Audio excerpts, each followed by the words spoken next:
Hello everyone, in this video we will going to discuss about next topic that is IR spectrum and dipole moment। तो इसमें अपन क्या करेंगे, IR spectrum और dipole moment किस तरीके से एक दूसरे से रिलेटेड है।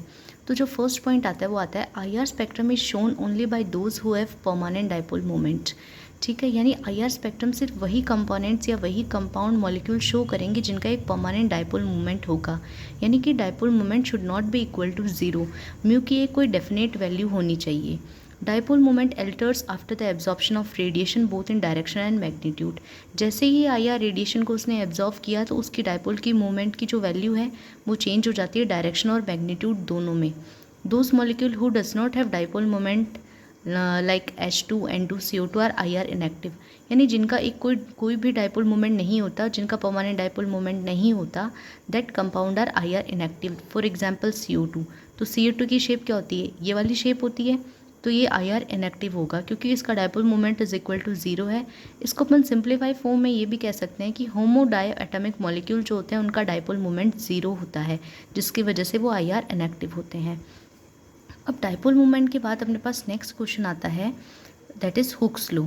तो हुक्स लॉ अपन किस लिए काम लेते हैं, to find out frequency of vibration, कि अपन को जो वाइब्रेशनल हो रहा है उसकी फ्रीक्वेंसी फाइंड आउट करने के लिए अपन क्या लेते हैं, हुक्स लॉ लेते हैं। इसका फॉर्मूला है wave number is equal to 1/2πc√k/μ। के जो है वो फोर्स कांस्टेंट होता है और म्यू क्या है, म्यू रिड्यूस मास होता है। रिड्यूस मास का फॉर्मूला क्या होता है, mu is equal to m1m2/m1+m2।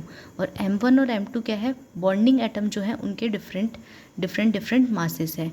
ठीक है, अब अपने पास एक नेक्स्ट टॉपिक जो आता है वो आता है डिग्री ऑफ फ्रीडम।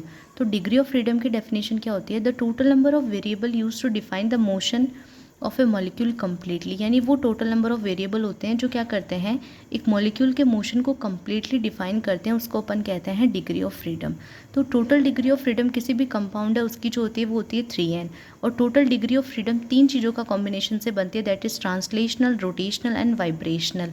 तो अपन यहाँ पे IR स्पेक्ट्रोस्कोपी पढ़ रहे हैं, तो मैंने आपको पहले भी बताया था कि IR स्पेक्ट्रोस्कोपी में डिफरेंट वाइब्रेशनल एनर्जी लेवल्स के बीच में ट्रांजिशन होता है।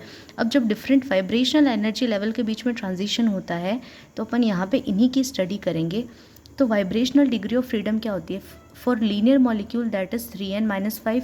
और यहाँ पे n क्या है, n है नंबर ऑफ एटम्स, तो इसकी लीनियर के लिए हो जाएगी 3 इंटू नंबर ऑफ एटम्स -5, और नॉन लीनियर के लिए हो जाएगी 3n-6। ठीक है, ये हो गया डिग्री ऑफ फ्रीडम। अब अपने पास एक लास्ट टॉपिक, अब अपने पास जो लास्ट टॉपिक आता है वो आता है फिंगरप्रिंट रीजन। तो फिंगरप्रिंट रीजन क्या होता है, below 500 centimetre inverse region is called fingerprint region. यानी 1500 सेंटीमीटर इनवर्स से नीचे का रीजन जो है उसको अपन फिंगरप्रिंट रीजन कहते हैं। From this region two compound can be identified from which similar spectrum are observe. इससे क्या करते हैं अपन, जो डिफरेंट कंपाउंड उनको आइडेंटिफाई करते हैं जिनका स्पेक्ट्रम जो है वो सिमिलर आता है। अब फिंगरप्रिंट रीजन को 3 में डिवाइड कर दिया। जो अलग अलग फंक्शनल ग्रुप होते हैं वो अलग अलग रीजन में अपनी पीक शो करते हैं। जैसे फॉर एग्जांपल जो 1500 से 350 तक का जो रीजन है वो ये शो करता है कि टर्शरी ब्यूटाइल ग्रुप है वो प्रेजेंट है। अब नेक्स्ट आता है 1350 से लेके 1000 सेंटीमीटर इनवर्स का जो रीजन है वो अल्कोहल, एस्टर, लैक्टोन इन सब के लिए होता है। For example primary alcohol band observe at 350 to 1260 nanometre. यानी प्राइमरी अल्कोहल जो है उसका बैंड अपन को 1350 से 1260 तक मिलता है।